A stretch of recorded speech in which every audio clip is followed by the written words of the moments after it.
Okay, awesome. Marlon, just checking you can see that?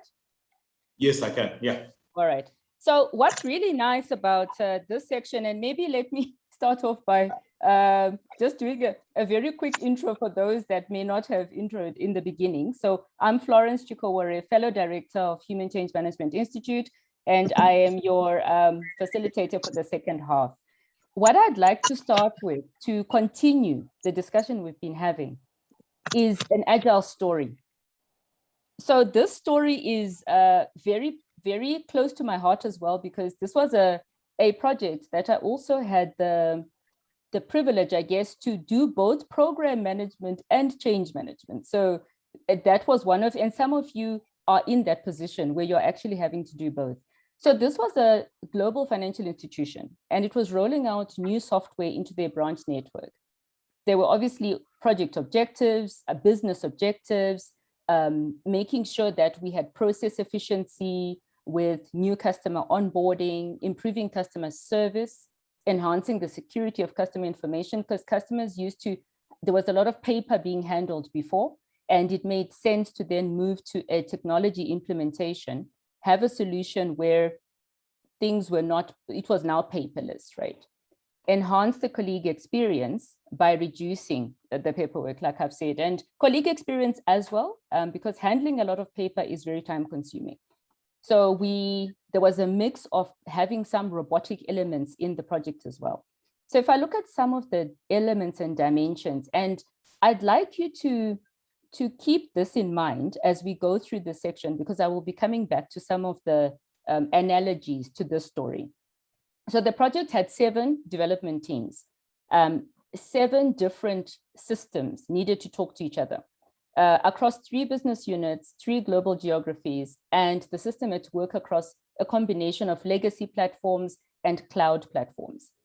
And from there, the solution also entailed the customers to enroll using a biometric solution for account opening. Just checking, Marlon, do I have a gray block so I can get rid of it? Okay, let me hide the controls. There we go. Sorry about that. Not anymore. Not anymore. Okay, so the solution had customers needing to enroll into a biometric solution for account opening, right? Using robotics, etc. So the MVP was, there were 2 different solutions. The first one was a scanning solution to take the customer's identification documentation, scan it in on a color printer so it is clear, and the robotics can then lift the text into the system. So nobody's having to type out the details, and we then reduce the error rate. So it was, in theory, that is the way that it was meant to work. And some of the observations that we had with the project was printers in most of the branches were black and white resolution. Just keep that in mind. The second release was the direct consumption of the information through the biometric process. So the customer essentially had to put a thumbprint. So keep that in mind as well, because we're going to come back to some of these elements. Extensive training, obviously, and adoption by the staff, whether it was branch staff especially, that was a key success factor, as well as uptake of the solution by customers. So there were a couple of elements that we will unpack using the story as a base.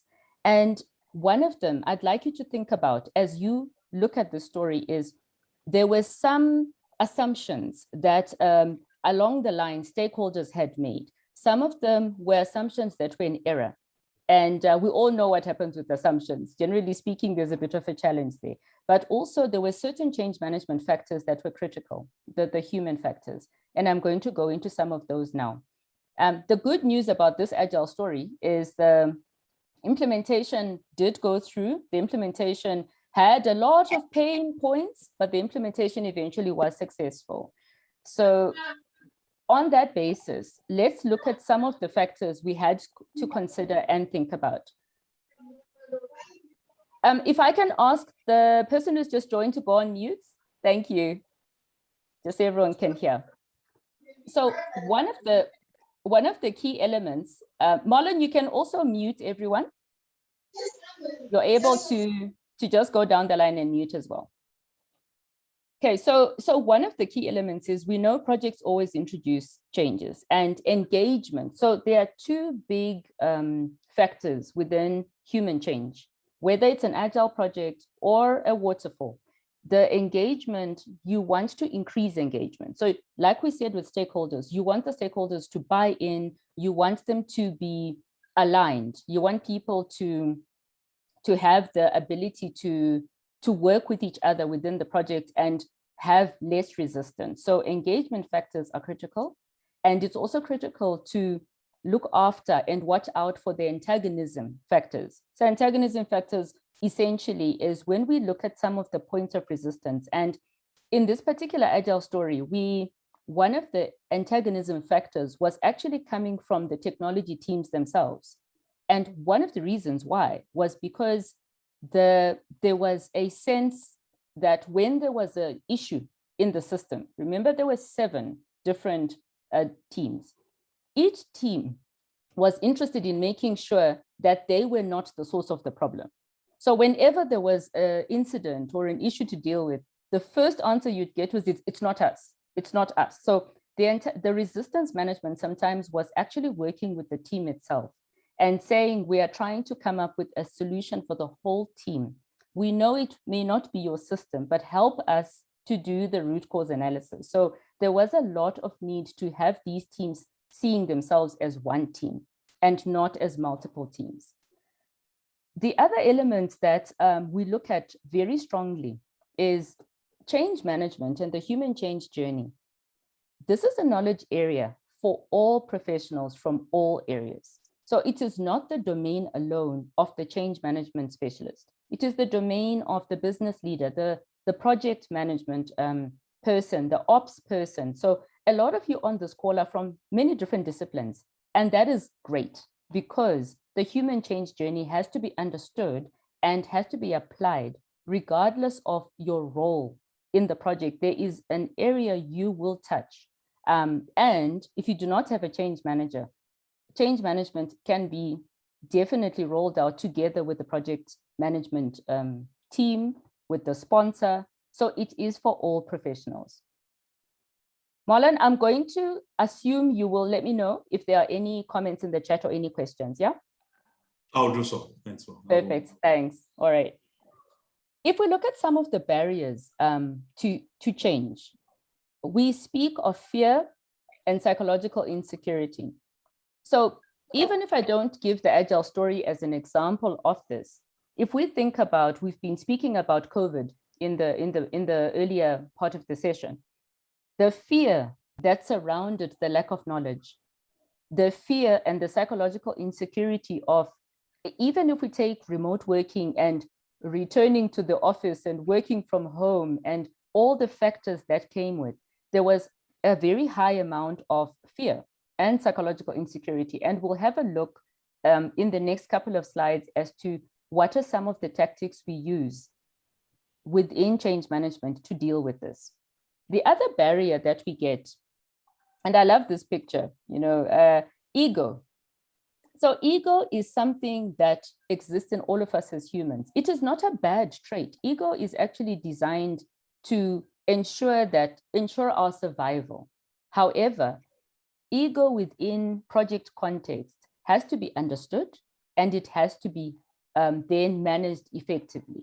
So when you make a change to my job role, when you make a change to the level of my job, you impact my ego. When you impact my ego, I am going to respond. As a stakeholder, I am going to react. We had this oftentimes on the project, depending on who we're dealing with. And it was important to inform, to educate, to consult. Then you are actually then understanding what's in it for that person and how do we manage how they are feeling. So you cannot ignore ego. And ego goes with status, the power struggles that come in the personal agenda. So in human change, this is what we are dealing with. We also can't just make it go away because it doesn't. And when you don't deal it, it's going to deal you. And this is a big learning on many projects. You've got a stakeholder who's throwing their toes out the cot a little bit, not so happy. That doesn't mean that's a bad thing. In change, we always say feedback is good. Whether the feedback is positive or negative, it is good. because then you understand what it is you're needing to deal with.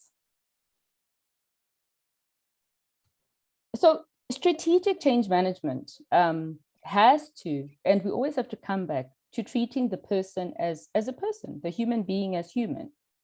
And empathy, we always say empathy is actually it's an asset. It's one of the essential skills of change leaders. Being empathetic, understanding how the other person may feel, putting yourself in their shoes.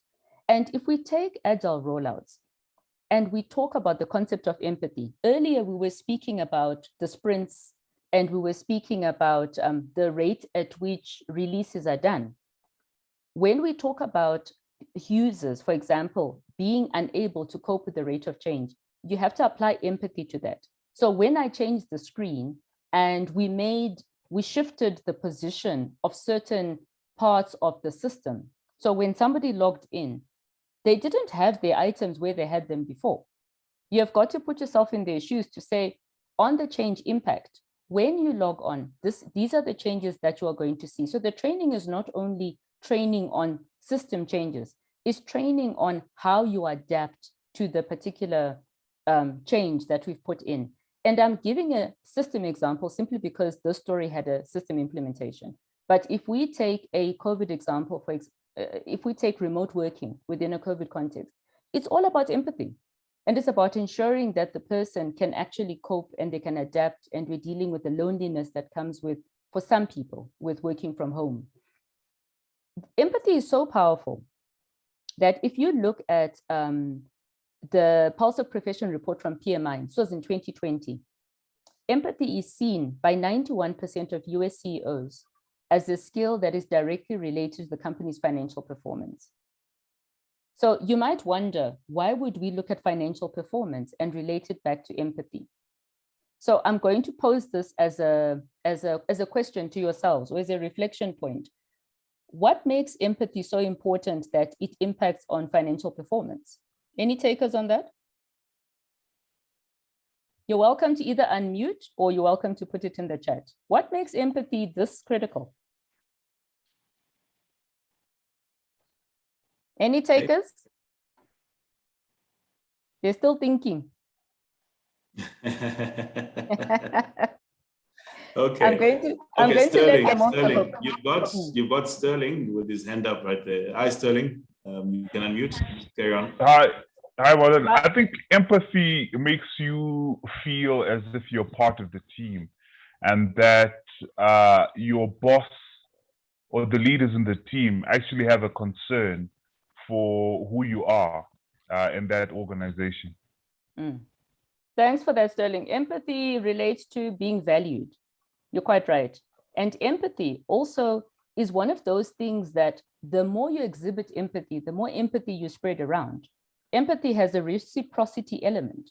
So you'll find that when people feel valued, they are likely to also exhibit empathy.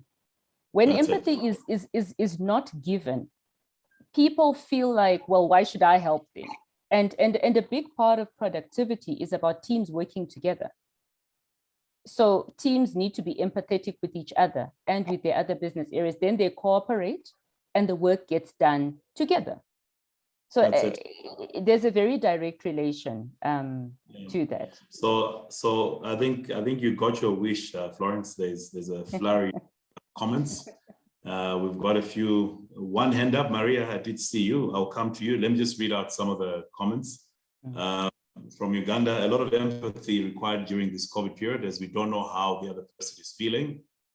From Kim, it's a way to understand how your employees are feeling or what they're going through.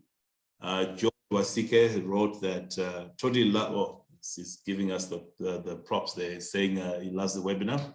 Hoping to be shared afterwards since I'm multitasking. Okay, so just a comment. Thanks for that, George. Took me by surprise there. Anyway, when you show people that you care, they'll respond positively. Empathy commits employers to the company. That's quite interesting. And then Sue Haskins wrote, empathy opens pathways to meaningful conversations. Kath wrote, empathy valued equals positive contribution and accountability. Amber Brown wrote, employee seen and heard, contribute more wholly to the organization. And then from Uganda, second comment, unlike face-to-face, which is a bit easy to pick how the other person is feeling, remote work puts a screen towards people. So it's the personal touch lacking and therefore empathy compromised. Sue Askins, again, empathy is catching. Okay, I'll ask what that means, but it's catching. It spreads. It's catching is the nice word for contagious. We won't call it contagious because then it sounds like a disease. So it's catching. Thanks. So I've learned something new. All right. So then myself, put the human element cannot be disregarded. If you feel valued, you keep giving. Totally agree with you. Yeah. Absolutely. Amanda wrote, when you're empathetic, you put yourself in other people's shoes. So if CEOs do that, they would include people and actually hear them. People want to be acknowledged and included. Showing empathy puts people first. Yep. Leila.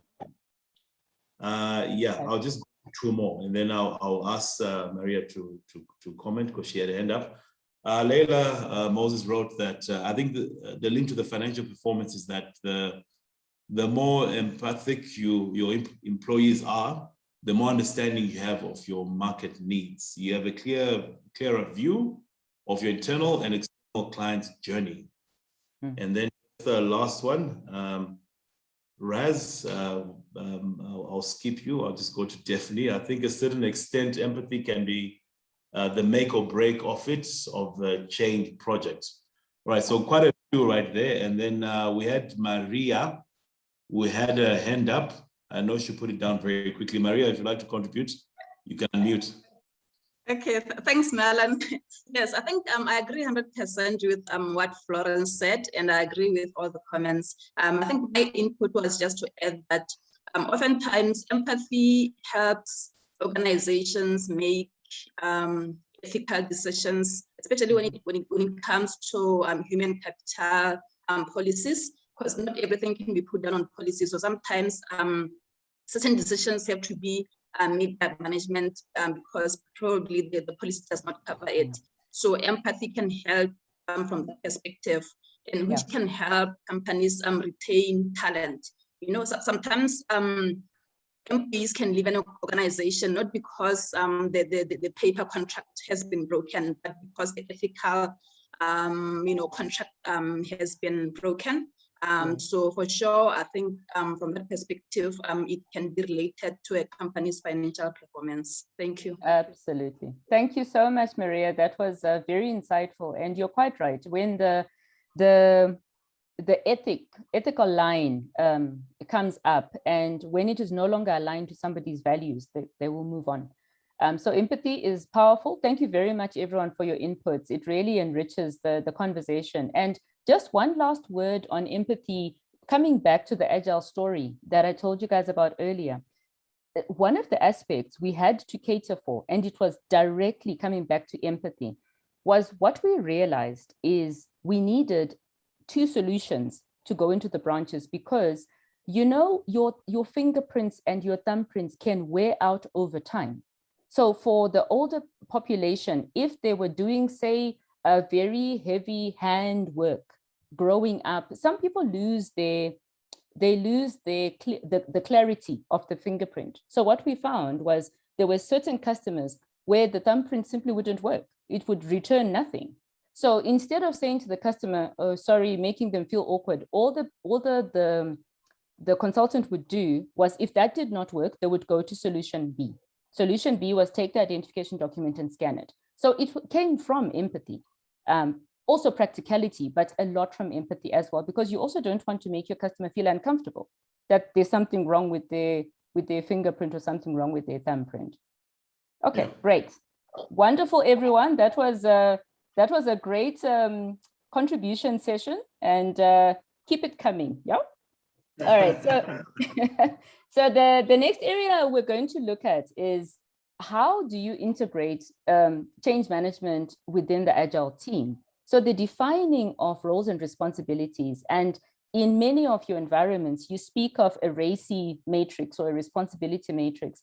It is very important to have clarity on what is it that, if you've got a change manager on the project and they're working with the Agile team, how do you then unpack those responsibilities? So that is very critical to understand. There are responsibilities that the team itself will hold, and there are responsibilities that the sponsor will hold. There are responsibilities that the broader change community, the change champions, the change agents. So you need to unpack and define all of that, because what it then does is it prevents the confusion that sometimes arises when something needs to happen.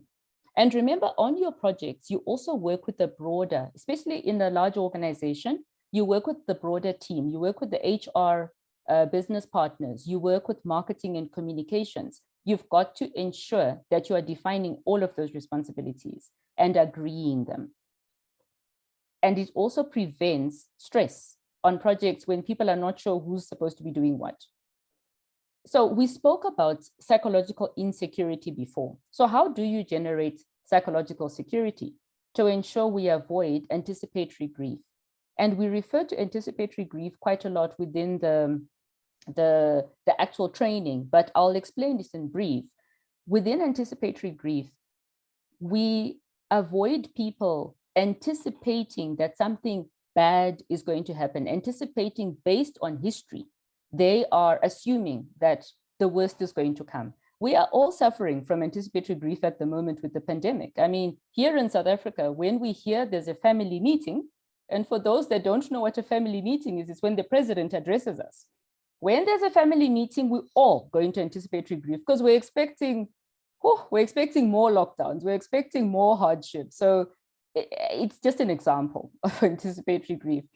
But human issues obviously need to be considered right from the beginning. And this is when we look at in the planning of the project. Because remember, whether you are an agile project or waterfall project, you're still going to plan the project. That is very critical. So when the planning is being done, there's certain components of the planning that will happen upfront within an agile environment. There's certain components that will happen within the release planning itself. So you'll plan the overall project, then you plan the releases, you're going to have iteration planning, but I will go into that shortly.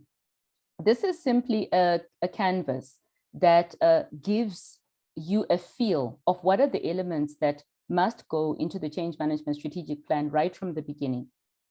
So in your waterfall projects, we do this all at the same time. In the agile approach, we do it in certain buckets, go in different phases, and that's what we'll look at shortly. What is very important here to note is the kickoff planning is vital. So even when you're in a hurry in an agile project, do not avoid the kickoff, because the kickoff allows you to ensure you've mobilized the right stakeholders, you've aligned the right stakeholders, you've got the right level of sponsorship, and then you are more likely to succeed in the project. When projects sort of just start without kickoff planning, that's when you'll find these elements cropping up. You'll find change impacts that are not understood. You will find resistance cropping up because there wasn't enough planning up front. So this gives you a view. I'm not going to go into each element because we've got some very interesting things we'd like to cover before we close off, but you also will have access to this information. Now we get to the planning onion, my favorite part. So when we take the change management strategic plan, like I spoke about, you've got your project planning for the overall project. You have your release planning for each of the releases that are planned as part of the project. Then you've got your iteration or sprint planning. Some of you spoke of sprints every 2 weeks. You've got that planning that happens. So the question on a lot of projects, including projects that I worked on as well, was, okay, so when do we put in which change management elements? And that's what we're going to help you with just now. So within the project planning, there's certain activities that are static, and I will explain that to you shortly. There's certain activities which are hybrid.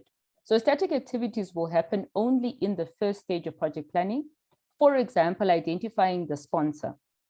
You're not in every stage going to have a different sponsor. The sponsor remains the sponsor unless the sponsor changes for the overall project. If we look at in release planning and reviewing of the strategic change management plan, you look at dynamic and hybrid activities, and I'll go through those. In the iteration planning, again, you are going to review the activities as you proceed with the project. So let me take create this more clearly for you. So if we look at project planning, we spoke of static macro-activities, and I want you guys to pay attention. There may or may not be questions around this that may or may not win you a prize. So I said nothing. Hey, Marlon. So, so with the project planning, you have static macro-activities, right? Yeah. I'm giving the cats, I'm just making sure that they know that something's happening later. Okay, so Okay. defining and preparing the sponsor and defining the project's purpose and identity, we zone in on those because the why behind what we are doing is vital. Understanding and preparing the sponsor is also vital. I'm sure that you've been on projects where there's a sponsor, but the sponsor is invisible. They're never there. They are not involved. They've been given the title of sponsor, but they don't understand what their role is. So this is very important in this project planning phase. All of these activities here are vital to the planning of the project. If I go back to the Agile story, one of the very big things we had to do was to explain the why. Why was the biometric so important? Why was this such a big deal? Why couldn't we just work the way we were working before? So it was very important to explain this to the entire organization, especially at the frontline level. Things like adjusting the physical environment to the project needs is also very important, especially at the moment. There is remote working, hybrid working, teams are working in a very different way to the way they were working before. So elements such as when somebody is working from home, do they have an adequate chair to sit on? These are important things. These are the human things. So all of these elements are important within the project planning. The hybrid activities. So when we speak of hybrid activities, these are activities that happen, yes, at the beginning in the project planning, but they are reviewed and they happen repeatedly within the release planning as well as in the iteration or sprint planning. So mapping and classifying stakeholders, you're not only going to do that once. Remember, in an Agile project, and we had this on our project as well, as you get into different releases, the stakeholders you need to engage with may be different. So it's unlike in a linear or waterfall project. You've mapped out your stakeholders. They're not going to change because you're not changing the solution. Within an Agile project, as soon as you start making different decisions within the release planning, maybe you're not going to release a certain item and you've changed it. The stakeholders who are receiving that change may also be different. The business unit may be different. The customer base may even be different. So mapping and classifying stakeholders is something you do right throughout. And obviously then identifying the actions that you need to follow, the knowledge management, as well as any activities related to the acquisition of products and services. So this is the suppliers. At each stage of an Agile project, in the first release, you may have needed to engage with supplier A to get certain components in.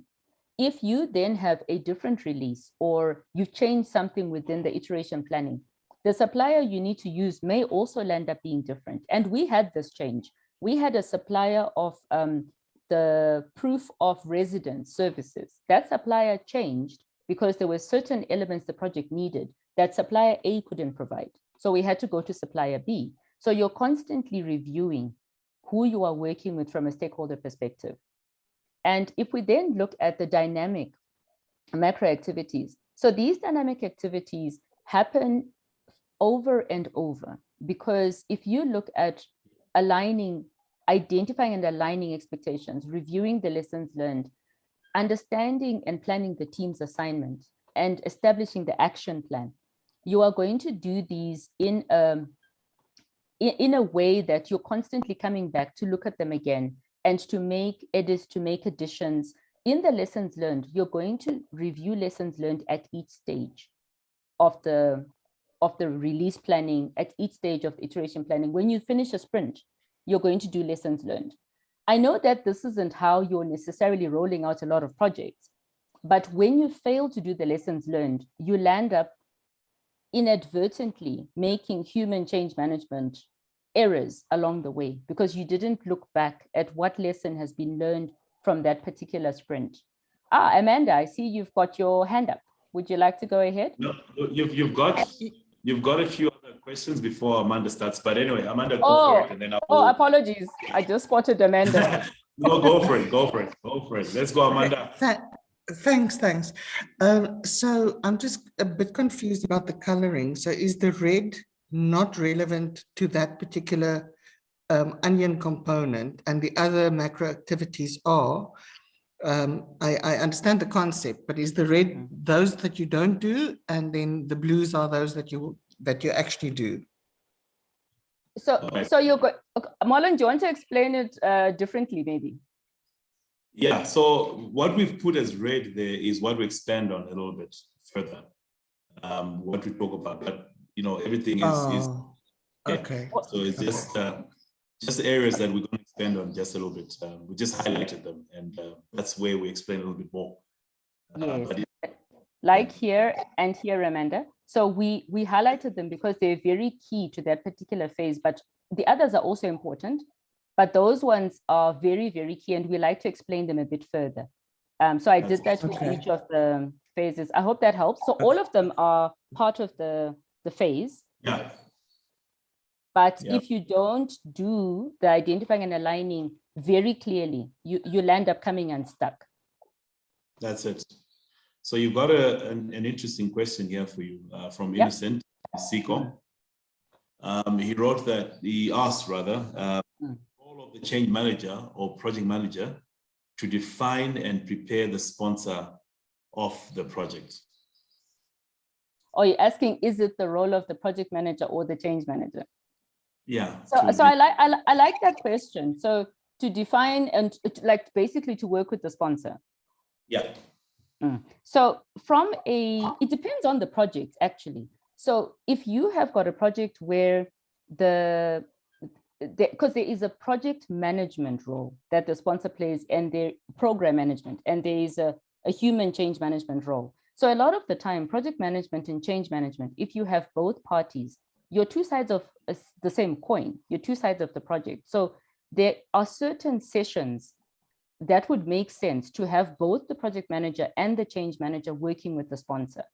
In a lot of cases, though, project managers tend to be about 10 steps ahead when it comes to working with the sponsor. So if the project manager has got already an existing relationship with the sponsor, there's nothing wrong with the change manager equipping the project manager with what they need in terms of working with the sponsor, enabling the sponsor. But the ideal is for the change manager to be involved with the sponsor as well as the project manager.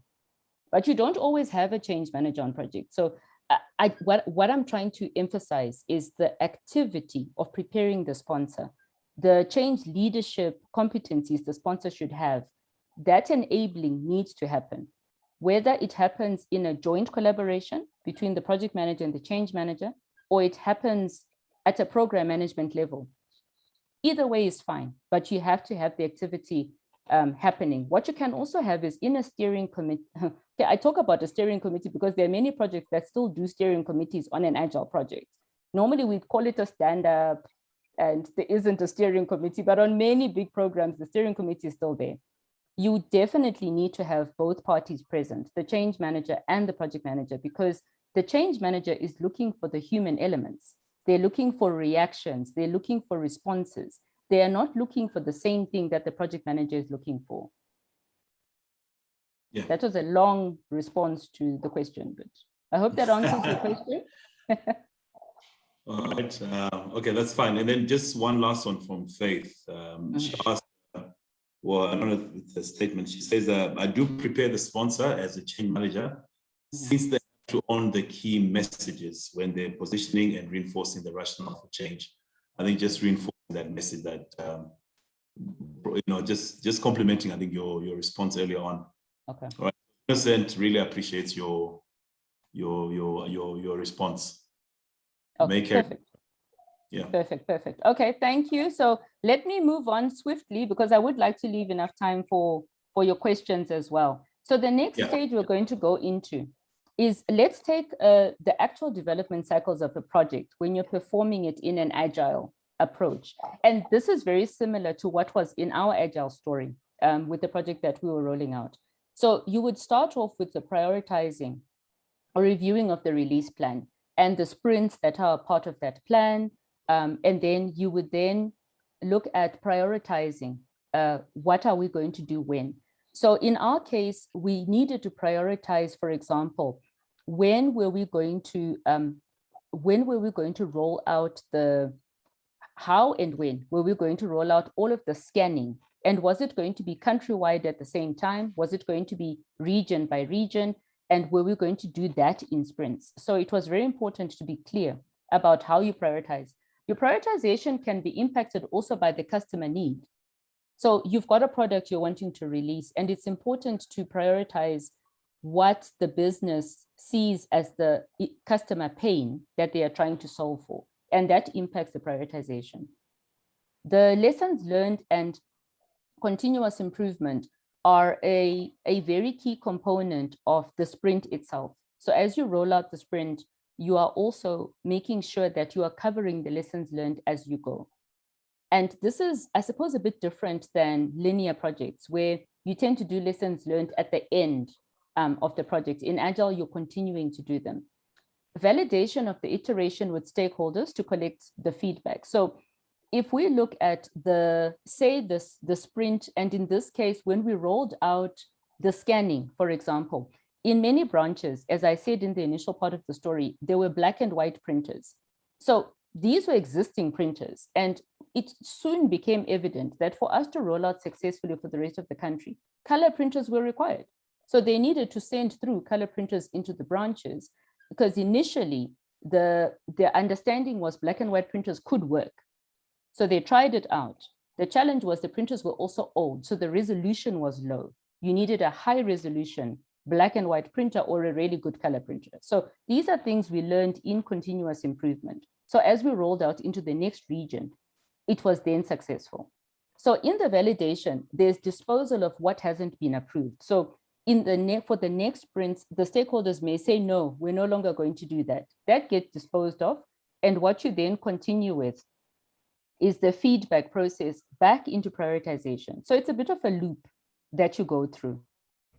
If the release is going to be complete and ready to be deployed, and if the answer is no, the release is not ready, you're going to go back. In some of your projects, you refer to the backlog.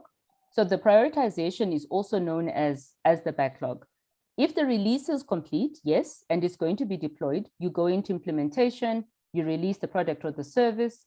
Again, you're going to have a validation process with stakeholders, customers, end users. You're going to collect feedback again.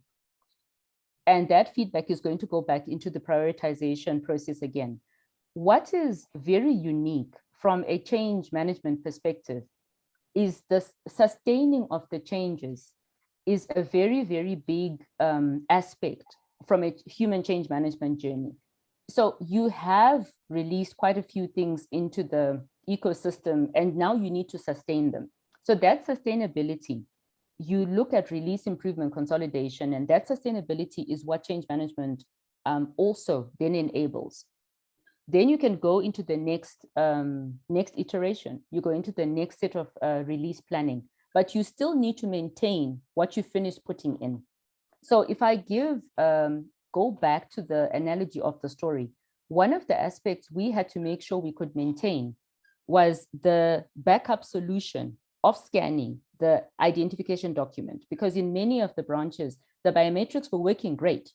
So everybody kind of, forgot all about the scanning process. But when they encountered a customer that needed the process, they still needed to know how to do it properly, and they needed to understand where that process went.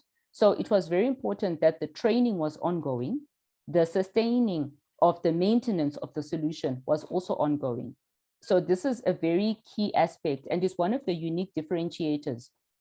From an HCMBOK perspective, we make sure that we build in the sustainability into the approach.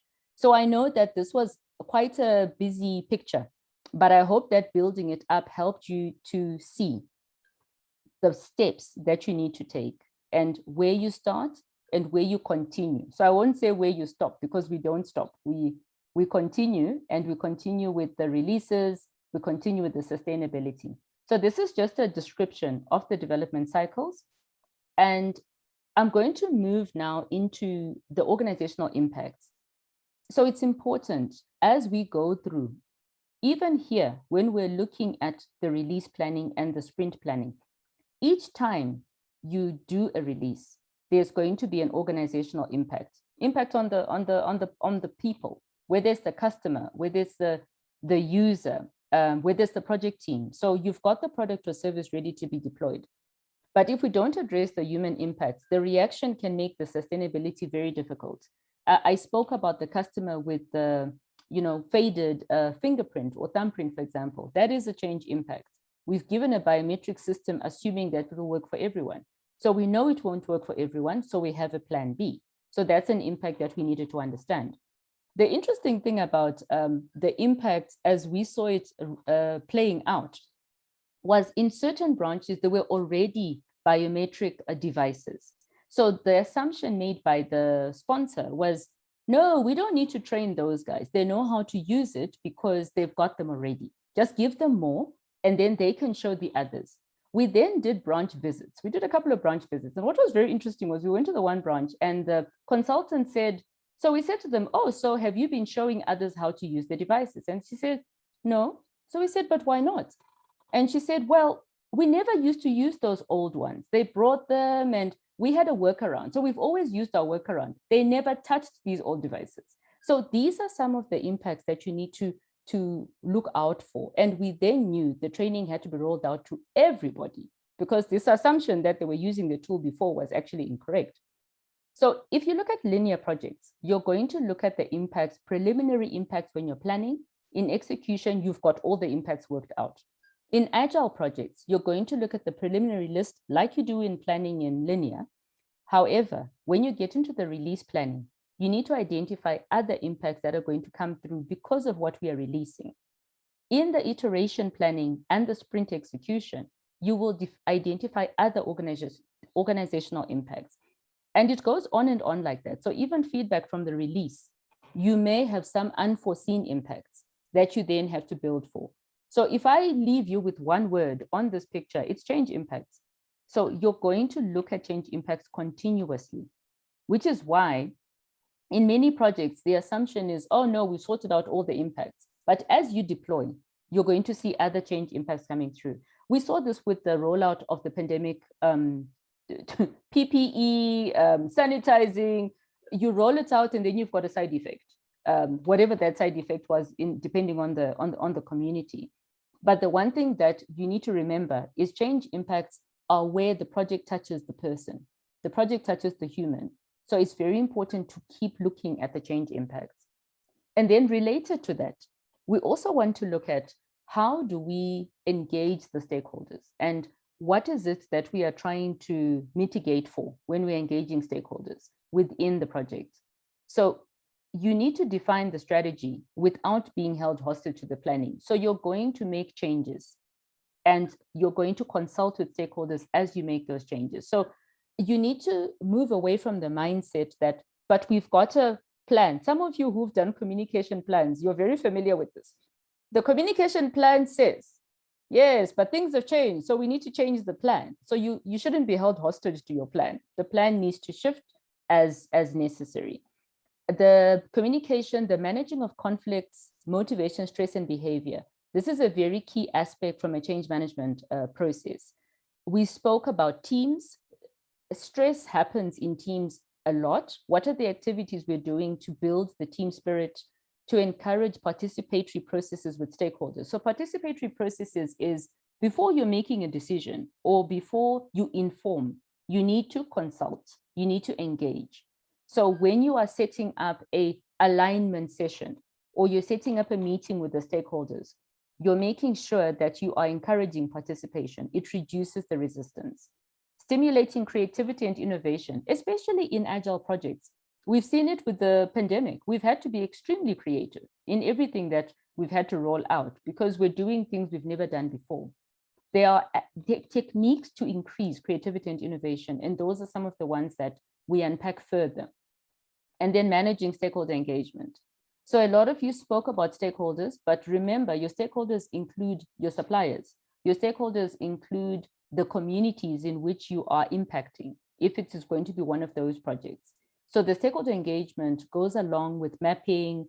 And remember, we said, this is a activity you will do over and over in project planning, in release planning, as well as in the sprint execution itself. So I'd like to start wrapping up this section so that there's enough time for us to engage a little bit. So you're going to see me going, I'm just going to keep going because I want to make sure that we finish on time. One of the key principles is in the Agile Manifesto is on communication. So we always say the most efficient and effective method is face-to-face. And then all of you are going to say, yeah, but we're remote working and we're in COVID. Yes, we are. So what it tells you is you have to work harder at the communication right now. You have to work harder at being able to listen. And the listening sometimes is even in remote virtual sessions. Sometimes the silence that you get in a virtual session also communicates something. So we always say the silence communicates.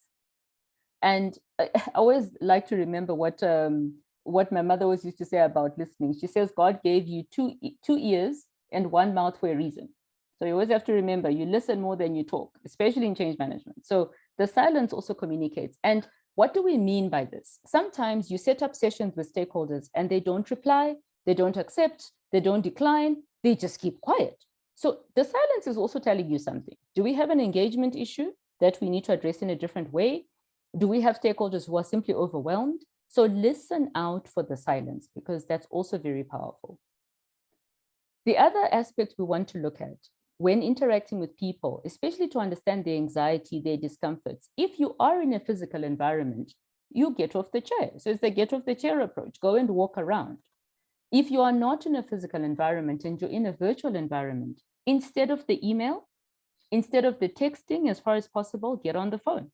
Pick up the phone and call that stakeholder. If you cannot speak to that stakeholder, then you send a backup email or you send a backup message.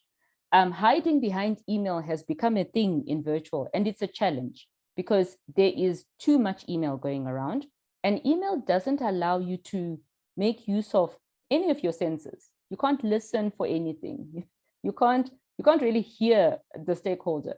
And when things are written, there's a lot of miscommunication. So if you're in a physical environment, use the get off the chair approach, the GOC. If you're in a virtual environment, use the GOP. And I think that will work really well. And why we talk about this constant engagement and the listening and the communication is when you look at antagonism factors, somebody who's resisting is in a state of suffering. They need help. And a lot of the time, it's important to understand what is the root cause. What's causing the resistance? What's causing the antagonism? And this is a very key part of the change management process, understanding that. And at the end of the day, in Agile Change Management, it is a human look at human complexity. We have project complexity, yes, but we look at the human journey. What is complex about the human journey and what needs to happen to make that journey comfortable? You know, we spoke about empathy, we spoke about all of these different factors. And in a lot of cases in Agile projects, the incremental changes may be the best alternative. Some of you spoke about the sprint planning, and you spoke about maybe sprints happening in smaller measure if you have got a lot of change coming. So changes need to be introduced in a way that you understand what is the volume, what is the sequence, and what is the speed at which the change needs to be introduced. We spoke about this earlier, and I'm glad we're getting to it. There is a minimum sustainable change and a maximum sustainable change that you need to look at in Agile Change Management. So the release and iteration planning, you need to check how much is enough and how much is too much. So when we're looking at the minimum sustainable change, how much can we put into the system in that sprint that enables the users to cope, enables them to understand, but it's enough to stretch them a little bit. When we look at, and let me unpack the both of them. So when we look at the the project, and we've gone through this cycle before. The collaborative definition of priorities. So when we are prioritizing, in the lessons learned, we prioritize the next cycle. If possible, we can consider the maximum sustainable change. So how much change can we push into the system in a way that is sustainable, but that doesn't break the system, that doesn't create user fatigue, that doesn't create change fatigue? So you need to consider the balance between minimum sustainable change and maximum sustainable change. So you would think of it as MSC or MASC. And remember, there is a component of sustaining the changes. So if you think of nothing else, when you see this, this picture again, just think in terms of how much change is going to be too much and how much change is enough. You can also have a project where the changes are coming in too slowly. So you could increase that standard, you could increase that level and look at, and this means you have to look at change impacts, you have to look at the maturity of the organization to be able to handle and cope with the change. So these are elements and concepts we'd like to leave you with, that you can also go and do a little bit more homework around, around them as well. And at the end of the day, it is the capacity of the human to absorb the change. That is really what we need to continue to focus on. And to somebody's point, it doesn't matter whether it's an agile project or it is a waterfall or linear project. You need to look at how much can the human factor absorb and at what rate. So you want to be simple to be effective. And at the end of the day, that's kind of where we want to stop for the session. But what we would like to do is we'd like to go into the quiz shortly. And I'll close off with this. So managing change is humanizing it. There is literature material that you can read up on, and you can visit the website as well in terms of where you want to read some of the chapters. There's a first chapter of the book that you can actually read. And for those that are very keen on training, there is a training coming up 27 September to 1 October in terms of introducing, in terms of HCM Book 2 to Agile, which is pretty much what we've been taking you through today.